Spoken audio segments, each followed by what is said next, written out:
Hey everybody, welcome back to Semester with Scott. This is the third week and time is flying by when we are having fun, no doubt. If you didn't get a chance already, you should have checked out my blog at www.scottfortunoff.com, and it's all about the same subject that I'm going to cover today, which is all about color cards and sampling of the lines for our reps. Every week I'll be on my @Jaftex President page, and I will continue to have classes until we're done with a total of 8 classes. So this is week 3, and let's get right to it. Color cards. So now that COVID has been going on, it's been a little bit different with the color card situation because not all of our reps can go see customers, and not all of our customers want to see reps.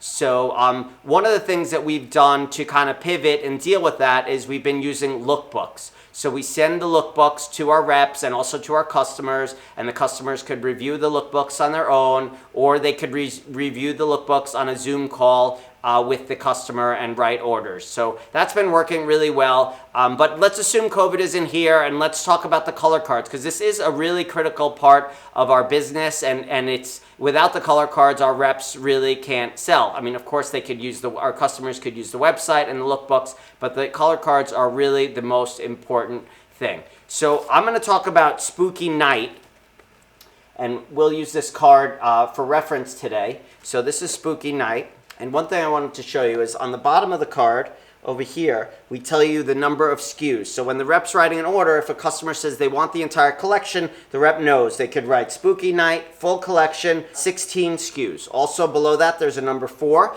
which is the delivery month, and in this case, that is April. So when you open the card, one important aspect of this is that the card needs to have balance. You can't put all of the busy prints all on the left side. It needs to have a balance, just like a quilt. It needs to have balance between busy and less busy, and just so your eye gets some rest and it has a normal flow. So this color card is 1, 2, 3, 4, 5 pages wide, and it starts with a panel on the top left that covers 2 pages, and then below it you have a more calmer, just basic coordinates that go with the collection. Then you get to the 3rd page, which is right smack dab in the middle, and you get that wow, that lead print. You remember last week I talked about the lead print and how important that is for the collection, and everything is built around that. The lead print is right here in the middle. It says Spooky Night right on the top by Grace Pop. It has the pattern and color number, and it tells you what size it is. In this case, this SKU is reduced by 70%. It also says that it's a 36 by 44 repeat, so we know that that is a 36-inch panel.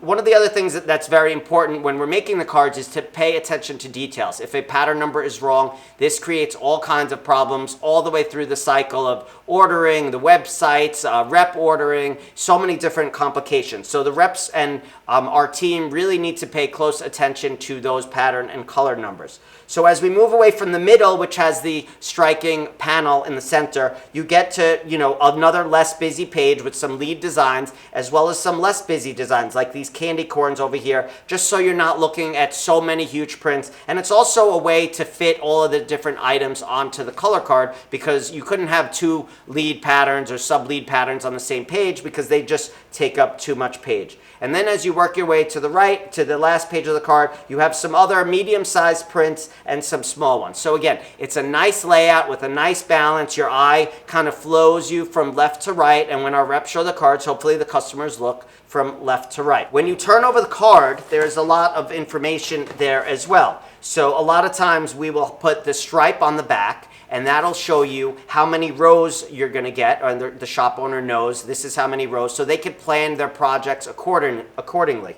In addition, we have the block print. So we have a scaled down version of the block print, so it's reduced by 5%, and it tells you the size of the blocks. These are the questions that we normally get from our customers when our sales reps are visiting. So we want to try to anticipate all those questions and have all the answers there, so the reps aren't calling me or the office saying, what size is that? What size is this? And so on and so forth. So continuing on the back of the card, and sometimes we do this on the front of the card if there's space, but we include a lot of our basic lines. And recall, there's a difference between a basic coordinate on a line and a basic collection. A basic coordinate on a line, for example, in this collection is the candy corns. That's a perfect example. But a basic by Studio E is peppered cottons by Pepper Corey, which is the same sort of fabric in different colors, or just color, which is the same pattern over and over in different colors. So that's a basic collection versus a basic SKU. So in this case, we have the just color, like I just mentioned, and we write pattern 1351, 15-yard put-ups, so the rep knows these are 15-yard bolts, and then they list all the colors, and if they have a pattern and color, they have that listed too. Again, it is critical that we get these, the spelling correct, the numbers correct. All these things are very important, and being an OCD guy like me, I like to make sure that all the details are correct. So here we have the peppered cottons, another example, and there's a whole slew of them, and it tells you these are in 10-yard cuts. It lists the color name and the color number, and that's all right there. So moving further along on the card, we have the free projects. I've discussed this many times with you. This is our inspiration to help our shop owners sell our fabric lines, and also to give everyone ideas. As I've said before, many people want to get home and they just want to make what we serve them. So this is it. We serve it up for them. We put it on our website, but it's also on the color card. In addition, so on the color card, we have a picture of the project, whether it's a quilt in a reduced size or a table runner and placemats or a bag. We have it all there. We list the size of the project, and we also have requirements to make kits. A lot of the shops like to cut the fabric when it comes in and make it into a kit and bag it. So it's just a widget. So you could just buy that kit instead of buying all the fabrics to put the kit together. So we offer 1 kit, 6 kit, and 12 kits, and then our customer knows what they need to buy to make the number of kits that they want to make. So that is all right there on the card. And you could see in this color card on Spooky Night, we have a table mat place runner set, and then we also have on the last page the quilt. Usually on the last page of the card or somewhere on the back of the card, there is a bio about the designer. It talks about, what their experience is, what they've done, what they like about quilting, lines that they've done before, and things like that. In addition, towards the bottom of the card, we list the lines by the designer that they've done before. The reason why we put this in there, because a lot of shop owners typically will say, oh, this line looks really good. What did this designer do before? Let me see how that line sold. And a lot of times they'll use that information to make a determination about buying a collection this time around. So in this case, Spooky Night, the line before it was Harvest Moon. It was an absolute blowout. And I'm sure if it was listed on the card, it would help people make a decision. But of course, if it's not listed on the card, which is the case here, our sales reps know to say, this is the same designer that designed Spooky Night.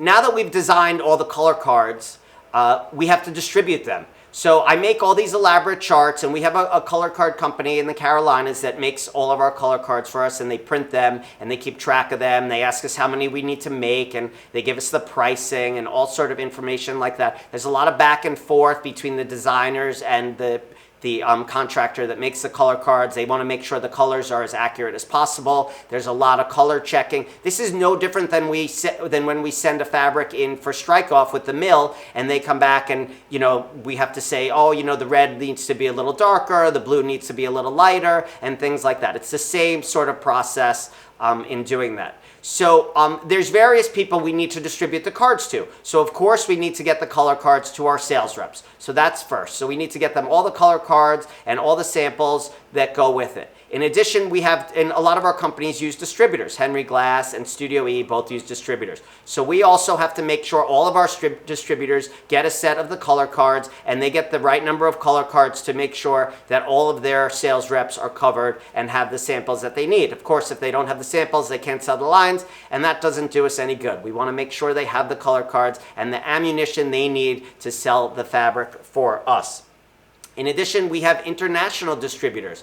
The international distributors, typically we see them at Quilt Market, but now with no Quilt Market, we don't see them there. Usually I'll sit down with them and they'll tell me which lines they want, because not every line resonates with the international customers like it does with our domestic customers. Maybe there's usually red birds. A lot of people in the UK always say there's no red birds in the UK. So that would be a color card that they would not take for their sales reps. So again, I fill out this elaborate chart with all the details, the address, the phone number, who it has to go to attention to, and which color cards they want, and how many of each color cards they want. In addition to the sales reps, the distributors, the international distributors, we send color cards to some of our larger customers so they have reference, and we also send them to Quilt Market when there is a Quilt Market. As you know, we have a booth. In the booth, we have maybe 6 or 8 different seats where our reps will work, and the reps have the opportunity to go through the color cards, so we need to make sure all the color cards are right there for them. So that would be another person that we send the color cards to. But that's it. So now I want to talk to you about fabric cards and other types of color cards that we do that are not the initial cards that we send on a rollout when we go out with new collections. So here's one example. So this line is called Natural Treasures, and this is a fabric card. So this is a basic. This is the type of card that we would send to our reps, but also we have our reps give it to our customers. So we make the small version, and they could keep it right in their shop, and if they have a customer that's interested, the customer can look right here and they can check the colors. So this one is Natural Treasures. It says 10-yard put-ups. It says 14 SKUs. It's all right here. This is a feeler sample. This is so the customer can actually feel the fabric and see how nice it is. In this case, we used a 2-ply sample. So this, you have a folded over piece, and we don't always do that. Sometimes we try to save money and do a single ply. But in this case, we did a 2-ply, so this is a little bit of a better and more expensive card because we used more fabric. On the other hand, we have Just Color by Studio E, and we used a single ply. So this is just a tiny piece of fabric, so we can make a lot of these and not use too much fabric. It has, the washing instructions, the how many SKUs, these are available at once, the pattern, and all the color names. But this is a single ply, just a very small piece. You really can't feel it that well, but you could rub it this way and get an idea of how the fabric feels. In addition, we put information on free projects on the back of the cards as well. Here's another card. This one is Jot Dot. So this is a very basic card as opposed to the Natural Treasures, which was more of a print group. This is a basic line where all the designs are the same in just different color, and this is a 2-ply swatch, and all the details are there, so you could feel the fabric. This is a 2-page card. This is Folio Basics.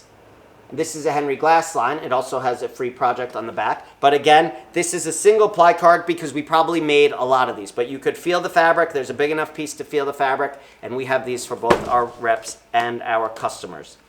So another example is digital lines. So one of the things we've been doing with the digital lines is trying to make color cards up front, so when the reps go out with the lines for the first time, they have the samples right there. Because digital has lower minimums, we do have the capability to print the fabric up front in a small quantity and make fabric color cards. It's great. It definitely helps sell the fabric. This is a nice piece right here, and it is a 2-ply, and the customers really get a good feel for this.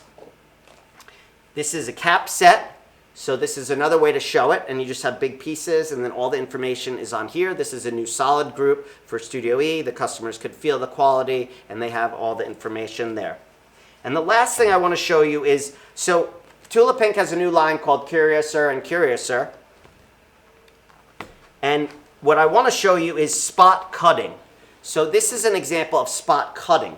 See, this color card has to have this image. There are a lot of areas on the fabric, if we just cut it willy-nilly, where we wouldn't get this image. So the color card company had to take extra care to make sure to spot cut this. So every color card has this exact square on it. So they have to line the fabric up, and they cut it in chunks through that same area. And that is another tricky thing, and there obviously is a cost of doing that. But it's so important because had we not had the head, it would be really confusing to know what this line is. So that's all I got for you today. This is session 3 of Semester with Scott, and this is on making color cards and how we create our color cards for our sales reps to go out and sell. I hope you enjoyed this. I hope it gave you a little bit more insight to what we do and how we do it. Otherwise, I'll see you guys next week. I hope you enjoyed the show. Peace.